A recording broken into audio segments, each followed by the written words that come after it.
Daha sonra Vaz 2103 modeli təqdim olundu. Bu model 011-dən əsasən 1,2 litrli mühərriki və arxa hissədə yerləşən 1200S nişanı ilə fərqlənirdi.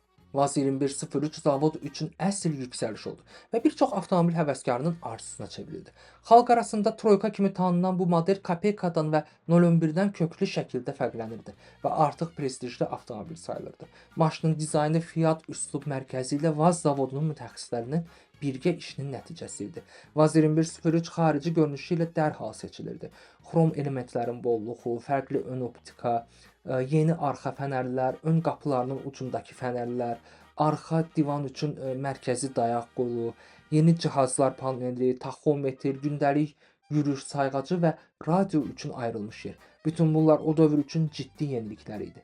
Maraqlıdır ki, ilk 03 modellərində ön şüşənin yuyucusunu idarə etmək üçün bugün tanış olan o sükanaltı qol yox idi. Bunun əvəzində pedalların solunda ayrıca pedal yerləşdirilirdi. Kaput altında da ciddi dəyişikliklər var idi. Troyka 75 at gücü yaradan mühərriklə təchiz olunmuşdu. Bu mühərrik avtomobili 100-ə təxminən 19 saniyəyə çatdırır və maksimal sürəti 150 km/saata qədər qaldırırdı.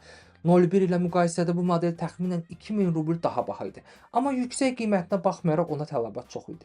Bu avtomobil konveyerdə 12 il qaldı və ümumilikdə 1 milyon 300 min ədəd istehsal olundu.